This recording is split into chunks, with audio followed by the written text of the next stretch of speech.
You know, we're going to have to start with a fortnight related question because they came flooding in when we asked the fans to get in touch. The first one comes from Billy Bartlett, 27. He wants to know simply, what is your favourite fortnight dance? There's a few that I can't do, that's why I can't celebrate that. Rambunctious is my favourite. It's pretty. What? That's just what it's called, rambunctious, yeah. It's like a little dance, but it's too hard for me to do, so I've not mastered that yet. Do you practice them at home? Do you? Sometimes, yeah.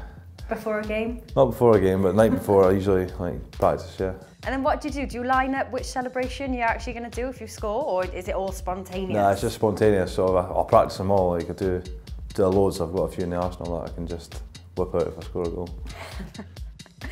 Okay, right, moving on. Josh Hives, 10. He wants to know, how do us Cardiff City fans compare to any of the fans from your previous clubs? They've been brilliant. I mean, there's no slight on the fans that I've had before. The fans up at Hearts were amazing, and they got us through games just as the guys in here have. So the fans this year have been amazing, and last year were amazing as well. So the promotion was more half done us and half done last year. So if they stick with us this year, then hopefully we can repay them.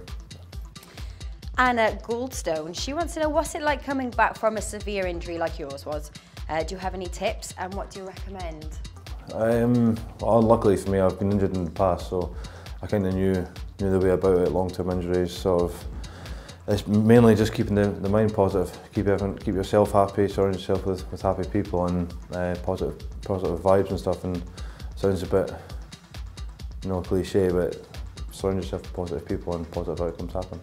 It's got to be easier said than done, that though. Yeah, especially in a competitive environment where you want to keep your space and get back to things. How hard is it to stay mentally positive? Yeah, it's horrible. I mean, it is hard when you see all your friends and it's obviously good seeing them doing well, but when you can't be out there and help them, it's not a great feeling. So I got recommended like a book of special quotes or something. It was a bit sad, but it's called The Daily Teachings, and it's basically like a quote every day, a positive quote that would sort of keep you going, and I had them up in the physio room every day, so the book got me through it a bit.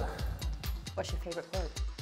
There was honestly, it's a full quote a day, 365 pages book, so there was a quote every day. There was big ones, small ones, and there was a few that I liked. As always, we get the who's the most, this, that and everything else question coming from the fans. So the first one from Philip Loveridge, 94. He's asking, who is the most vain out of the current City squad? Benno by a country mile. He's the worst guy I've ever seen. Nice guy, but he's the most vain guy you'll ever meet. What, like the longest to do his hair? Everything. He'll be doing his hair before training, during training, after training, always wearing the best of clothes. It's Benno by a mile. Ben Griffo, he's asking, out of all the current squads, who do you think is the most likely to become a manager? Greg Cunningham, I think, most likely. He acts older than his years, so I think he's got a bit in him to be a manager, definitely. Josh Brown, he's asking, when you were playing right back for Hearts, did you ever imagine that you'd be scoring at Anfield? And was it always the intention to switch to an attacking role from the beginning of your Cardiff City contracts?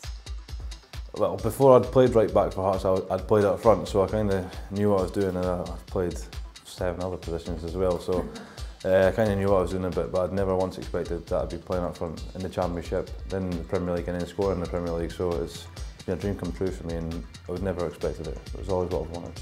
Someone did ask, what was it like scoring your first goal in the Premier League? How did that feel? Yeah, it was amazing. Personally for me, it was my 50th career goal as well, so it meant a lot, and especially for it to come in a Prem and a win is what I asked for the week before I sat here, so yeah, really happy to do that. And you've said you played in 7 other positions, which is actually your favourite. Where do you prefer playing? I like playing up front. It's different because you can see different aspects of the game. You can see the game in a different way, other than if you're playing at the back, you couldn't see how a striker sees if you're playing up front, like vice versa sort of thing. So I like playing up front and being sort of able to get on the end of all the balls. C. Adams 12 is asking, what team have you most enjoyed playing against so far in the Premier League, and why? All the games have been good. I didn't get the chance to play against Arsenal and Man City, which probably would have been massive for me. I mean, I've been an Arsenal fan my whole life, so I would have enjoyed that, but to play any game in the Premier League for me it's been amazing, and probably the first one of the season. Luke Photo is asking if you were a footballer, what would be your dream job?